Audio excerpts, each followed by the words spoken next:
Στο σημείο αυτό θα καλέσω τον κύριο Μάκη Κρασανάκη, επίτιμο Διευθυντή του Υπουργείου Πολιτισμού, Πρόεδρο και Διευθύνοντα Σύμβουλο του Οργανισμού για τον Εθελοντισμό του Υπουργείου Πολιτισμού, να μας μιλήσει για τους συγγραφείς.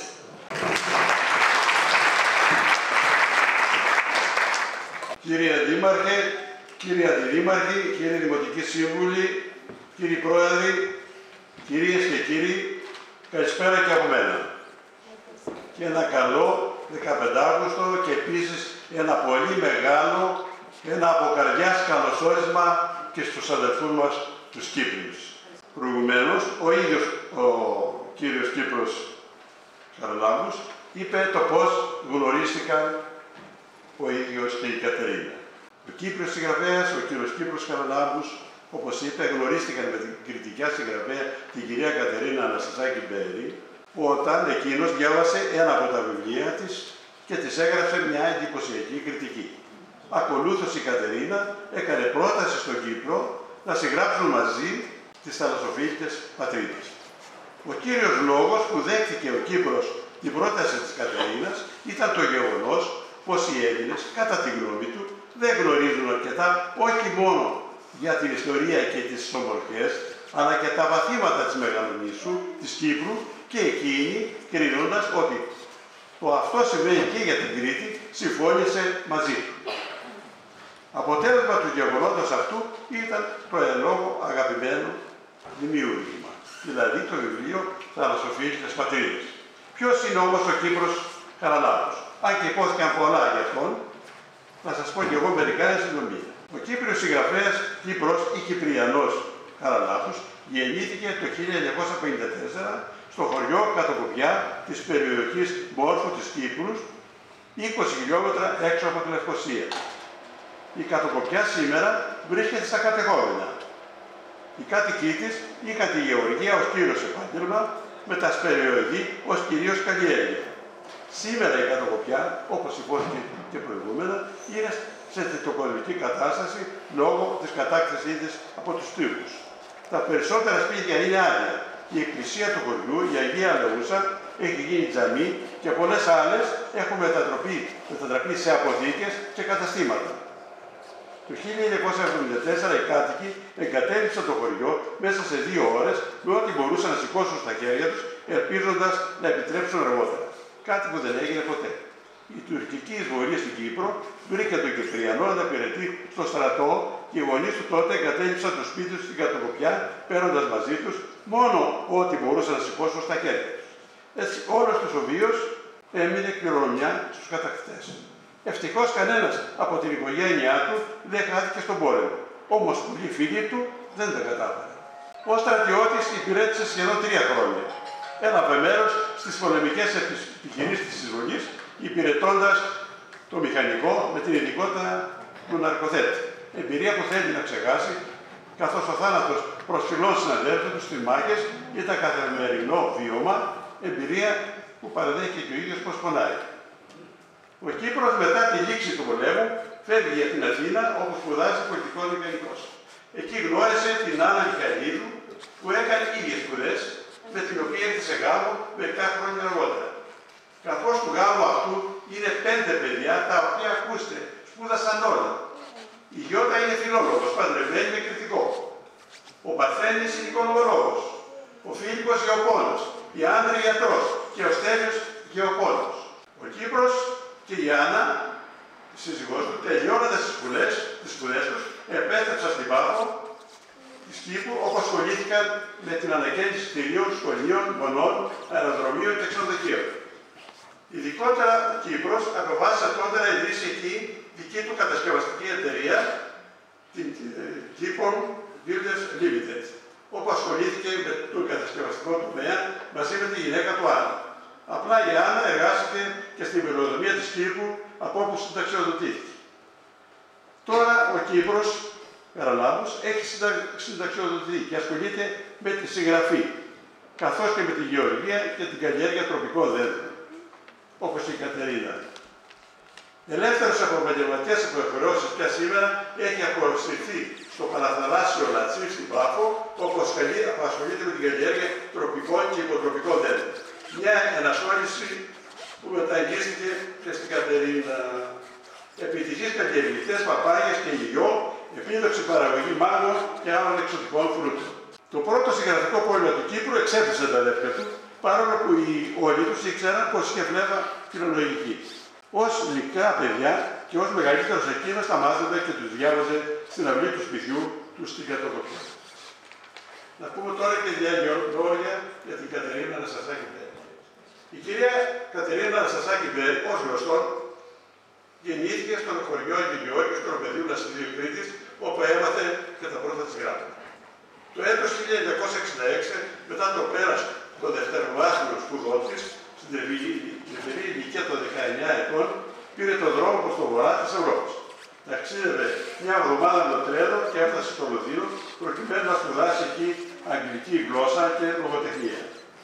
Εκείνη την εποχή, οι ξενόγλωσσες σπουδές στην Ελλάδα βρισκόταν σχεδόν στα σπάργανα, ενώ ο τουρισμός έπαιρνε τα πάνω του και προ αυτού οι γλωσσομαθείς ήταν περιζήτητοι. Η Κατερίνα έζησε αρχικά στην Αγγλία κάπου 4 χρόνια, χωρίς να επιστρέψει στην Κρήτη. Μετά την επιστροφή της στο νησί του 1970, εργάστηκε ως καθηγήτρια αγγλικών στον Άγιο Νικόδο. Ωστόσο, επειδή η κυρία Κατερίνα είχε αφήσει πίσω της στην Αγγλία δυνατούς δεσμούς, αφού είχε ερωτευτεί ένα νεαρό Άγγλο, το Ρέιντον, μετάλλιο του Ευρωπαϊκού Κοινοβουλίου, και στα 30 χρόνια υπηρεσίας της απονεμήθηκε και το χρυσό. Η κυρία Αναστασάκη Μπέρη έζησε στο εξωτερικό από το 1966 μέχρι το 2011. Ήτι κάπου 45 χρόνια, όπου γνώρισε πάρα πολλούς αξιόλογους ανθρώπους. Ωστόσο, οι άνθρωποι που βαθιά αγάπησε, εκτός από τον άντρα της και την οικογένεια του παιδιού της, ήταν στην Κρήτη. Και έτσι, παρά την πολύχρονη απουσία στο εξωτερικό, παρέμεινε μια άλλη αληθινή ερωμένη της Κρήτης, όπως προκύπτει από τα άθρα και τα βιβλία της. Το σώμα της βρισκόταν στο εξωτερικό, μα η σκέψη, η ψυχή και τα πιο ωραία συναισθήματά της ήταν βασικά στην Κρήτη. Ακούραστη, αστήρευτη και αγιάτρακτα ερωμένη με την ιδιαίτερη πατρίδα στην Κρήτη, δεν παραλείπει να γράφει συνεχώς άθρα και βιβλία που έχουν σκοπό να προβάλλουν τις φυσικές ομορφιές της Κρήτης, τον κροτικό πολιτισμό και τις αξίες τους, την κριτική διάλεκτο και άλλα, τα οποία στενήθηκε όταν έφυγε για πολλά χρόνια στο εξωτερικό. Έχει εκδώσει και τα εξής βιβλία. Τα παιδιά του Δία, εκδόσεις βιβλιοεκδοτική, έτος έκδοσης 2000. Ο Βράκος της Αλιάς, εκδόσεις βιβλιοκριτική, έτος έκδοσης 2005. Εγκρέτα Οντίση, έτος έκδοσης 2004 στην αγγλική γλώσσα. Η Κρήτη που αγάπησα, εκδόσεις Ήτανας, έτος έκδοσης 2021. Παράλληλα, η κυρία Αναστασάκη Μπέρη συνεργάστηκε στην Κρήτη με το περιοδικό Κρήτη, όπου διατηρούσε μόνιμη στήλη για πολλά χρόνια με τον τίτλο «Ζωναρίσματα με την Κρήτη». Ειδικότερα εκεί ασχολήθηκε με θέματα πολιτικού, κοινωνικού και ιστογραφικού ενδιαφέροντος, καθώς και με συνεντεύξεις σπουδαίων πολιτικών, κυρίως προσώπων. Συνεργάστηκε επίσης με το ραδιοφωνικό σταθμό Ηρακλείου, Υπέρικο, όπου παρουσίασε 33 προγράμματα που είχαν τίτλο «Ευρωπαϊκά για Αρχαρίους», τα οποία μεταδόθηκαν σε ολόκληρη την Ελλάδα από την ΕΡΤ. Κυρίες και κύριοι, αυτά που ακούσατε ήταν ολίγης τα ταξίδια ζωής αφενός της συγγραφέας κυρίας Κατερίνας Αναστασάκη Μπέρη και αφετέρου του Κύπρου συγγραφέα κυρίου Κυπριανού Καραλάπους. Και μπορεί όλα αυτά σήμερα να ακούγονται παραμεθένια. Όμως στην πραγματικότητα η ζωή τους υπήρξε μια οδύσσια. Ένας μακρύς δρόμος με λεωφόρους, αλλά και με κακοτοπιές. Ωστόσο, σημασία για αυτούς ήταν ο προορισμός του ταξιδίου, που για αυτούς δεν ήταν άλλος από την επιστροφή τους στα πάτρια, κάτι όπως ο Οδυσσέας με την πατρίδα του, την Ιθάκη. Και δύο λόγια για το βιβλίο. Το βιβλίο «Θαλασσοφίλτες Πατρίδες», ομολογουμένως, είναι ένα εξαιρετικό βιβλίο που έγραψαν από κοινού η κυρία Κατερίνα Αναστασάκη Μπέρη από την Κρήτη και ο κύριος Κύπρος Καραλάπου από την Κύπρο, το οποίο εκδόθηκε στην Λευκορωσία της Κύπρου το έτος 2023 από τις εκδόσεις Ηλία Επιφανή. Φιλολογική επιμέλεια έκανε η κυρία Ελευθερία Αγαπάκη Κασαφάκη και τα σκίτσα η Σοφία Συνδρουπούλου Καραγιώργου. Οι σελίδες του βιβλίου, όπως βλέπετε, είναι 300. Διάβασα και εγώ το εν λόγω βιβλίο, το βιβλίο «Θαλασσοφίλτες Πατρίδες» και ενθουσιάστηκα. Γιατί έμαθα πάρα πολλά ιστορικά, μυθολογικά φλαγογραφικά και πολιτιστικά θέματα που αφορούν τα δύο μεγαλύτερα νησιά του Μεσογείου, την Κρήτη και την Κύπρο, τα οποία δεν ήξερα. Ο συγγραφέας κ. Κύπρος, ο Κυπριανός Καραλάβος, εξιστορεί, γράφει πολλά και ωραία για τον τόπο, την Κύπρο και ειδικότερα για την Κατοκοπιά. Το χωριό του, το οποίο εγκατέλειψε μικρός μαζί με τους άλλους κατοίκους του μέσα σε 2 ώρες, με ό,τι μπορούσαν να σηκώσουν τα χέρια τους για να σωθούν από τους Τούρκους, όπως είπαμε και προηγούμενα. Η συγγραφέα κυρία Κατερίνα Σαράκη-Μπέρι, φιλολογικό ψευδόνυμο στο βιβλίο θα τη βρείτε με το όνομα Ελπίδα Φουντάκη, εξιστορεί, γράφει πολλά και ωραία για τον τόπο της, την Κρήτη και ειδικότερα για το οροπέδιο Λασιτίου, την γενέτειρά της, το οποίο εγκατέλειψε στα 19 της για σπουδές στην Αγγλία. Από το βιβλίο δεν λείπει το χιούμορ ούτε η ελπίδα για μια καλύτερη ζωή. Λογογραφικά, το βιβλίο Θαλασσοφύλλοι της Πατρίδας είναι ένα άρτιο και εξαιρετικά λογοτεχνικό έργο. Είναι απλά γραμμένο και διαβάζεται πολύ εύκολα. Η γραφή του είναι εντελώς άμεση, ειλικρινής και περιγραφική. Η γραφή της γλώσσας είναι απλή και άμεση, αγγίζοντας τον αναγνώστη. Επιστημονικά το εν λόγω βιβλίο είναι άκρος αντικειμενικό, αξιόπιστο και από τις δύο πλευρές, εντός επιστημονικής και ιστορικής πραγματικότητας, δηλαδή χωρίς λάθη και παραλήψεις, χωρίς εξαντλητικεύση και χωρίς σοβινισμό. Γενικά είναι ένα καταπληκτικό βιβλίο που πρέπει να διαβάσουν όλοι οι Έλληνες, μικροί και μεγάλοι. Το συνιστώ και εγώ ανεπιφύλακτα. Θα το διαβάσουν όχι μόνο οι κάτοικοι της Κρήτης και της Κύπρου, αλλά και όλοι όσοι ενδιαφέρονται για τη λαογραφία, τη μυθολογία και την ιστορία της Ελλάδας, της χώρας. Για τους απανταχού Κρήτες και τους απανταχού Κύπριους προσφέρει άρωμα αυτογνωσίας του τόπου τους και στον κάθε ενδιαφερόμενο προσφέρει πολύπτυχη ενημέρωση για τα νησιά της Κύπρου και της Κρήτης. Με το βιβλίο αυτό οι συγγραφείς, η κυρία Κατερίνα Σαράκη-Μπέρι και ο κύριος Κύπρος Καραλάβος, καταγράφουν και προβάλλουν την ιστορία, τη μυθολογία και το λαϊκό πολιτισμό, ήθη έθιμα κτλ. Καθώς και το πανόραμα των πολλών φυσικών ομορφιών, τόσο της Κύπρου όσο και της Κρήτης, με σκοπό να τα μαθαίνουν οι νέοι και συνάδελφοι να μην χαθούν στον χρόνο. Συνεπώς, ορθώς σήμερα ο Δήμος Οροπεδίου Λασιτίου και προηγούμενα ο Δήμος Πάφου παρουσίασαν το εν λόγω βιβλίο. Η συγγραφή του εν λόγω βιβλίου σαφώς αποτελεί σημαντική προσφορά στη νεότερη γενιά που οφείλει να γνωρίζει τις καταβολές και τις ιστορικές της αναφορές. Ανοίγει φωτεινά μονοπάτια για να θυμηθούμε το παρελθόν, αλλά και για να ταινίσουμε το μέλλον και να πορευτούμε έχοντας σε εφαλτήριο σκέψεις και δράσεις συνάμα τις αξιακές καταβολές μας, όπως είναι και αγραφημένες με σαφήνεια στο έργο αυτό. Έχουμε επίσης το βιβλίο αυτό να είναι καλοτάξιδο, να κοσμήσει τις βιβλιοθήκες όχι μόνο των κατοίκων της Κρήτης και της Κύπρου, αλλά και όλων των Ελλήνων. Τελειώνοντας, εύχομαι επίσης και οι δύο συγγραφείς να συνεχίσουν με την ίδια έμπνευση, ανθρωπιστική διάθεση, ευαισθησία και συγγραφική ευπρέπεια να μας κάνουν κοινωνούς των ωραίων πνευματικών εργασιών. Ευχαριστώ που με ακούσατε.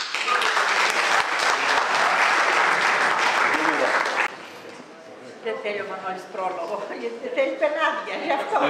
Παίρνει το λόγο μόνο. Περιορίζομαι στο ρόλο του αναγνώστη,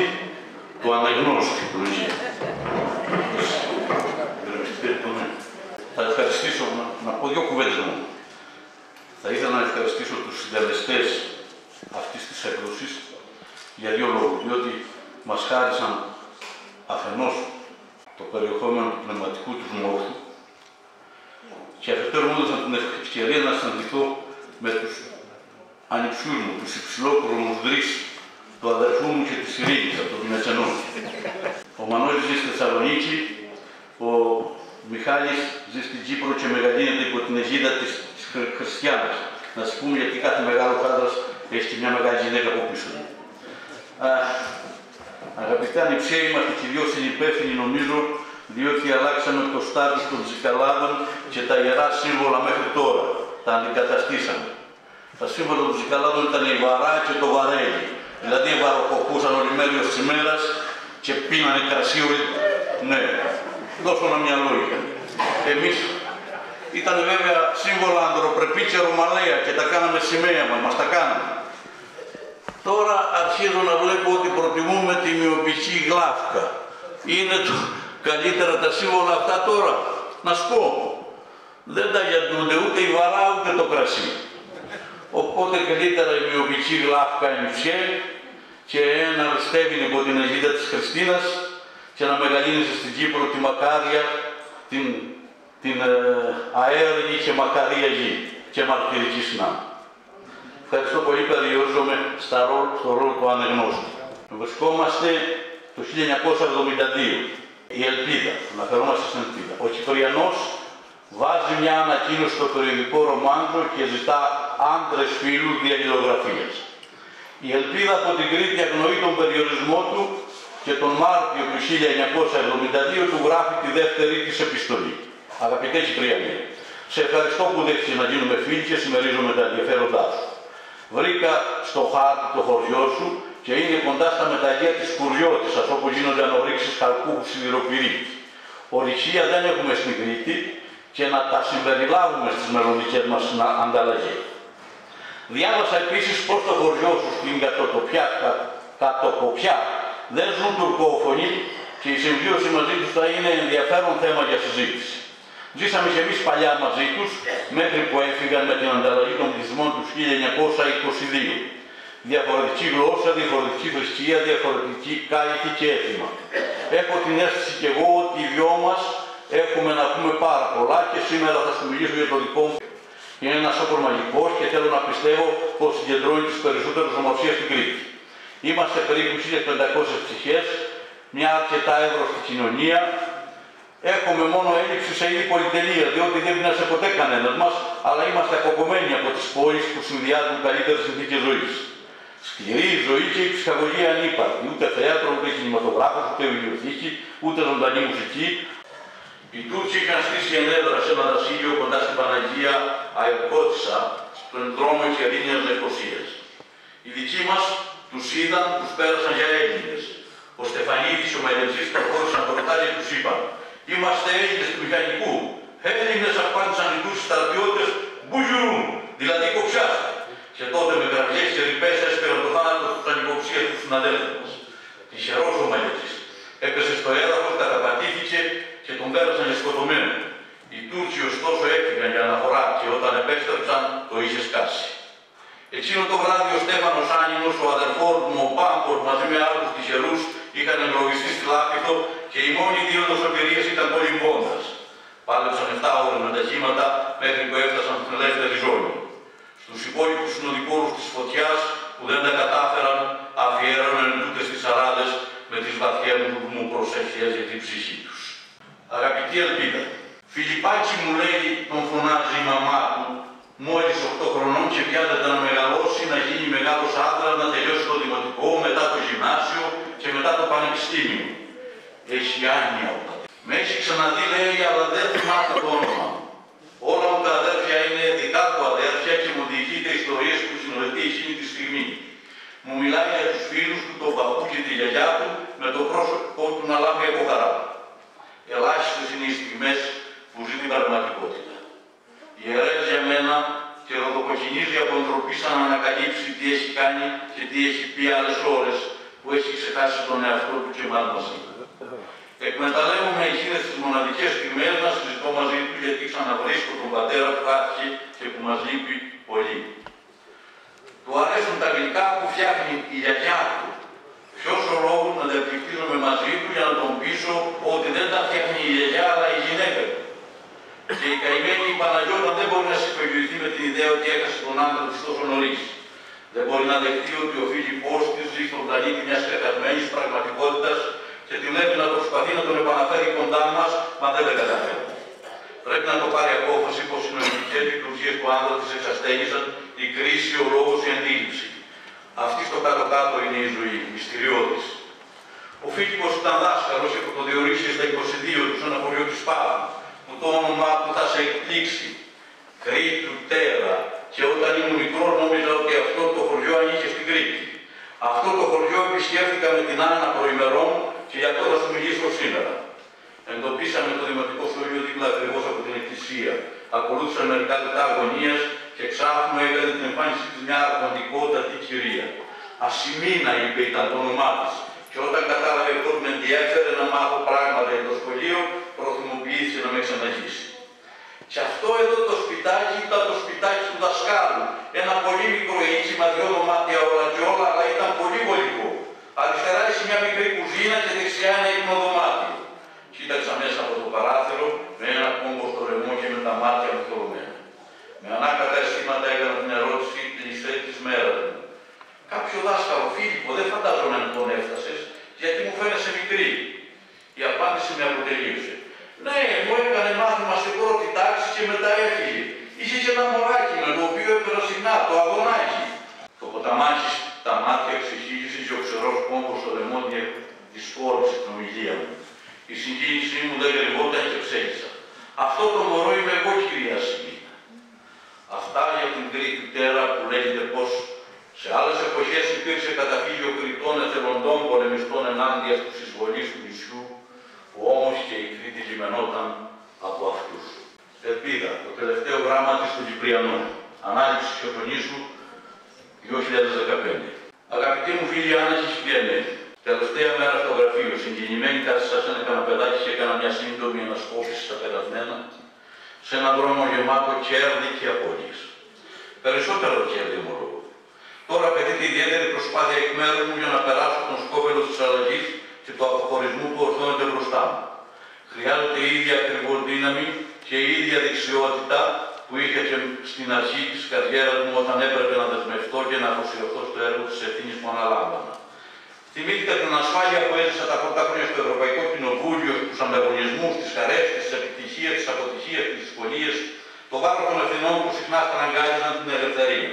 Όλα αυτά τελείωσαν και η ζωή μου θα πρέπει να προσφέρει προσδοκίες για το καινούργιο που ακολουθεί. Αυτό το καινούργιο μου είναι άγνωστο και δεν μπορώ τώρα να το σκεφτώ. Συναισθηματικό το κόστος, το οποίο δεν βιώνεται ευχάριστα. Ξέρω, θα μου πείτε, πρέπει να καταβάλω κάθε δυνατή προσπάθεια για να υπέρθει η ισορροπία στη ζωή μου, αλλά και μέσα μου. Να απενθήσω τους ανθρώπους που κάνουν τις καταστάσεις που δεν θα βιώσω ποτέ ξανά.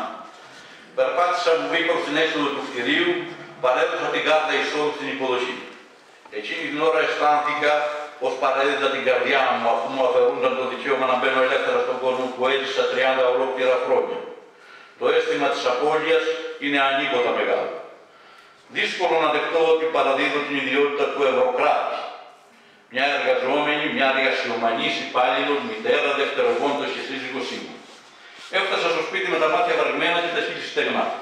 Το τηλέφωνο χτύπησε. Ήταν η μεταφορική. Αποχαιρέτησα τους γείτονες, τους ανθρώπους που με εξυπηρετούσαν στα γειτονικά μαγαζιά, τους φίλους μου, τα δέντρα στον κήπο μου, τα είχα φυτέψει με τα ίδια μου τα χέρια. Μόνο η μυρωδιά της ψυχής μου έμεινε πίσω και όταν οι δύο τάχοι των αγαπημένων μου κατοικιδίων της Πέλλας και του Αλίτη που κοίτονταν μακάρια στο βάθος του κήπου. Η καρδιά μου θρύψαλε μπροστά σε ένα οριστικό αποχωρισμό που ισοδυναμεί θεωρώ με κάποια μορφή πένθους. Ο Ρέι, ο άντρας μου, έμεινε πίσω για να συμπληρώσει μερικούς μήνες θητείας ακόμη και να τακτοποιήσει τα διαδικαστικά της μετακόμισης μετά από την παράδοση της Κοσκευής. Αποχαιρετιστήκαμε με βαριά καρδιά. Ώρα σου καλή μου ψηφίρισε. Η ζωή στιβαγμένη σε ένα γνώ κουτιά. Μπροστά τα φορτηγά και εγώ πίσω. Στην Κρήτη άρχισε ένας μοναχικός και απρόσμενος μαραθώνιος που δεν ήταν άλλος από τη διαδικασία προσαρμογής στη νέα χώρα. Σημάδια δύσκολης προσγείωσης στον ορίζοντα. Οι φίλοι στο χωριό έχουν αραιώσει. Η γενιά των γονέων μου έχει εκλείψει, αλλά τι μπορεί να γίνει αφού η πραγματικότητα είναι αυτή. Είμαι μια άρρωστη οντότητα για τους περισσότερους. Δεν είμαι αυτή που έφυγε πριν από μισό αιώνα, άσχετα αν μέσα μου δεν άλλαξα, άσχετα αν τον τόπο τον αγαπώ περισσότερο τώρα από ότι όταν έφυγα, περισσότερο από τους ίδιους τους ντόπιους που ζουν εδώ. Χωρίς αμφιβολία, θέλω να βρω τις ρίζες μου ξανά και δεν θα επέστρεφα ποτέ στη δεύτερη πατρίδα όσο ωραία και να έζησα εκεί. Είμαι αποφασισμένη να σκαλίσω τα χώματα της γης που με ανέθρεψε, να βρω πετραδάκια που θα τα γυαλίσω και θα τα σειράψω πλουμί στην καινούργια μου ζωή. Αυτό έκανα με ευλάβεια και υπομονή. Σιγά σιγά άρχισα να κάνω καινούργιες γνωριμίες, να ξαναχτίζω πετραδάκι την αποσυντονισμένη μου ζωή και να της δίνω κριτική χρειά. Δεν είχα άδειο. Με το χρόνο οι προσπάθειές μου φαίνεται πως θα ευοδοθούν. Ευχαριστώ.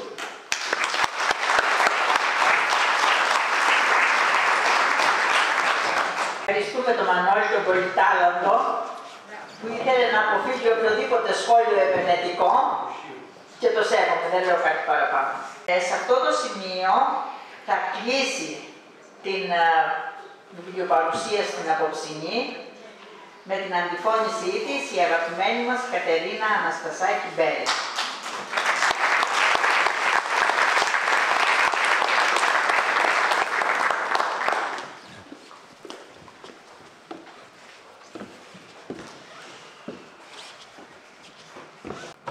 Καλησπέρα σας κυρίες και κύριοι. Τον περασμένο Μάιο, όπως ακούσατε, οι θαλασσοφίλοι της πατρίδας παρουσιάστηκαν στην Κύπρο. Διοργανωτές, ο κοινοτάρχης της Κατοκοπιάς Νίκος Κωνσταντίνου στη Λευκοσία και στην Πάφο ο δήμαρχος Πάφου, Φέδωνας, τον οποίο και ευχαριστώ. Φίλες και φίλοι από την Κύπρο, σήμερα η οικοδεσπότης μας είναι ο Γιώργος Αθανασάκης, ο δήμαρχος του Οροπεδίου και μαζί σας καλωσορίζουμε στην ιδιαίτερη πατρίδα μου. Αναφέρω με ευγνωμοσύνη τους προλογίσαντες στο βιβλίο. Το διάβασαν και το έκριναν. Τον Κυριάκο Κεμεδέζο, πρέσβη της Κύπρου στην Ελλάδα. Το Μιχάλη τον Κωνσταντάκη, ευχαριστώ Μιχάλη. Μπορεί να συναντηθούν ποτέ. Ομότιμο καθηγητή του Εθνικού και Καποδιστριακού Πανεπιστημίου. Το Δημήτρη Χαρλάμος, καθηγητή στο Αριστοτέλειο Πανεπιστήμιο. Την Ελευθερία Αγαπάκη για την επιμέλεια των Τσιμένων. Αγαπημένοι φίλοι, μαζί μεγαλώσαμε. Ένας τείχος χώριζε τα πατρικά μας. Η ελευθερία συνδυάζει διόρθωση και επιμέλεια μαζί. Ήμουν πολύ τυχερή. Σπάνια βρίσκει τα δυο αυτά πράγματα σε ένα. Την εικαστικό μας, Σοφία Σιδηροπούλου, από το Άργος Ορεστικό για την καλλιτεχνική επιμέλεια. Εικαστικός η Σοφία, με πολλές διεθνείς διακρίσεις. Ενδυματολόγος και σκηνογράφος στη λυρική σκηνή, φιλοτέχνησε το εξώφυλλο και το εσωτερικό του βιβλίου μας. Είμαι ευγνώμων στους συντελεστές της παρουσίασης. Στον αγαπημένο Μιχάλη Τσικαλά. Είναι ο κριτικός της Κύπρου, ο οποίος μας λέει πως η Κύπρος και η Κρήτη συνυπάρχουν μέσα του. Πολύ σεμνός για να το πει ο ίδιος, αλλά μαθαίνω από φίλους και τα μέσα μαζικής ενημέρωσης για την πολυσχηρή του προσωπικότητα. Τηλεοπτικές εκπομπές, ραδιοφωνικές εκπομπές, διευθυντής του Δύση του κόμματος του Προέδρου Αναστασιάδη, δημοσιογράφος, συγγραφέας και σύντομα καθηγητής στο Πανεπιστήμιο. Δεν μου τα αυτά. Πήρε μέρος στην παρουσίαση των θαλασσοφίλων πατρίδων στη Λευκοσία και μπορώ να σας πω ότι έκλαψα. Τον Μάτσο τον Κρασανάκη, αναμφίβολα παιδί του Διαπούδωνα. Να τους μπροστά μου. Αγαπημένος πολλοσυφιωτών. Αυτό που καταθέτουν για αυτόν είναι το εξής. Εάν υπάρχει μία λασιθιώτικη καρδιά, αυτή χτυπά στο στήθος του Μάτσου. Μοιάζεται ανιδιοτελώς για το τόπο μας και τον ευχαριστώ για τη συμβολή του στη σημερινή εκδήλωση. Άριστος μέντορας, ο παγκόσμιος Βασίλειος Φενάκης. Το παγκόσμιος δεν είναι δικό μου, αλλά της ελίτ της διανόησης του πλανήτη. Το επαναλαμβάνω αυτό, του πλανήτη. Διάβασε το χειρόγραφο και πρότεινε να δοθεί κάποια ερωτική χρειά στο βιβλίο. Η Αφροδίτη, η θεά της Κύπρου, της ομορφιάς και του έρωτα, άφησε το αποτύπωμά της στο έδαφος. Τη Χριστά Ελένια Χατζή Χαραλάμπους από την Κατοκοπιά. Η Κρήτη φιλοξενεί τη Χρισταλένια διδάσκουσα στο Πανεπιστήμιο Κρήτης. Ελπίζω το νησί μας να στάθει και αντάξιο των προσδοκιών σου, Χρισταλένη, και πολύ χαίρομαι που το επέλεξες για δεύτερη πατρίδα σου. Στον καζαντζακικό ηθοποιό. Ποιος είναι αυτός? Πρωτοπή. Συγγραφέας και τέλος ψυχικών. Με έκανε να κλάψω και να γελάσω μαζί. Ευχαριστώ, Μανώλη. Με τη σφεντόρια φωνή του μας ταξίδεψε επιτυχώς στις γειτονιές του βιβλίου. Στην Ελίζα και τον Μιχάλη Χατζημιχαήλ, οι διοκτήτες του καναλιού Ελίζα Cyprus, που ταξίδεψαν από την Κύπρο για να βρεθούν σε τούτη την εκδήλωση και να τη βιντεοσκοπήσουν. Οι δυο τους παρουσιάζουν εκπομπές μαγειρικής και αν ήταν να επεξεργαστούν ένα θέμα για την Κρήτη, θα ήταν τι? Ο Ντάκος της Κρήτης. Στη Μαρία Τζενάκη, συντονίστρια της εκδήλωσης, που μαζί με τον Ζαχάρη ήρθε μαζί μου στην Κύπρο. Ο άντρας μου δεν μπορούσε να με συνοδέψει.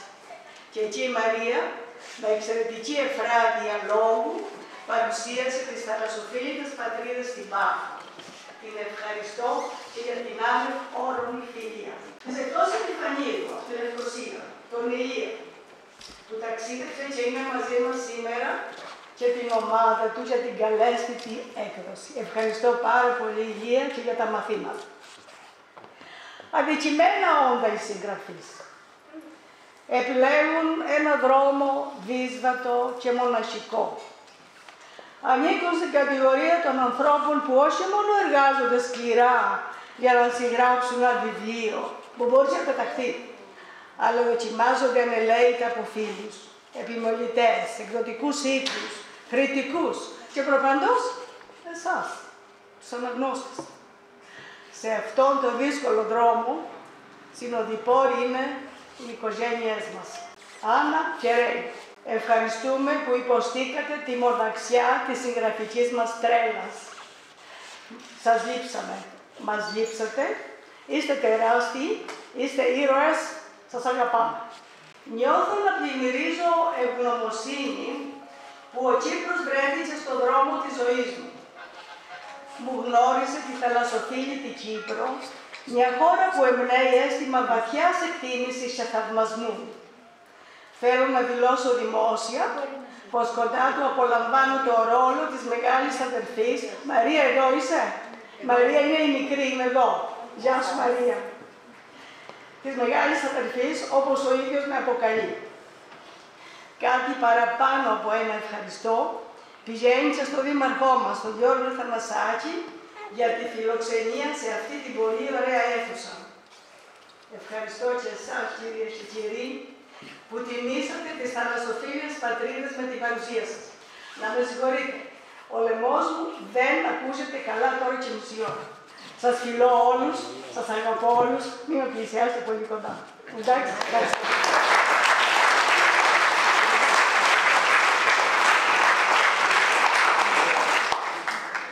Το βιβλίο το συστήνω και εγώ από την πλευρά μου σε όλους βιβλιοφίλους και μη, ιδιαίτερα σε παιδιά και εκπαιδευτικούς, γιατί δίνει πολλά ερεθίσματα για περαιτέρω έρευνα και μάθηση.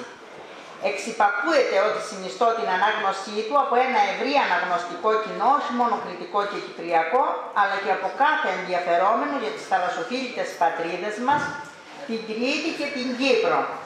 Πριν σας πω ότι ένα κέρασμα από το φιλόξενο δήμαρχό μας και το δήμορο Πεδίου Λασιτίου μας περιμένει, θα σας ζητήσω την παρουσία σας και στις επόμενες δύο εκδηλώσεις που θα γίνει το επόμενο Σάββατο 17 του μήνα, 6.30 ώρα, αφιέρωμα στον Αΐμνη στο Πρίτανη και καταγόμενο από τον Τζερμιάδο Γιώργο Γραμματικάκη και τον αδερφό του Κώστα Γραμματικάκη και στον μεγάλο κριτολόγο μας, τον Στέργιο Σπανάκη, που φέτος είναι έτος Σπανάκη, έτσι έχει ονομαστεί από τη Κελαία Βιβλιοθήκη. Επομένως, το αφιέρωμα αυτό νομίζω ότι αφορά τον Τζερμιάδο και θα έχει άρωμα λασιθίου.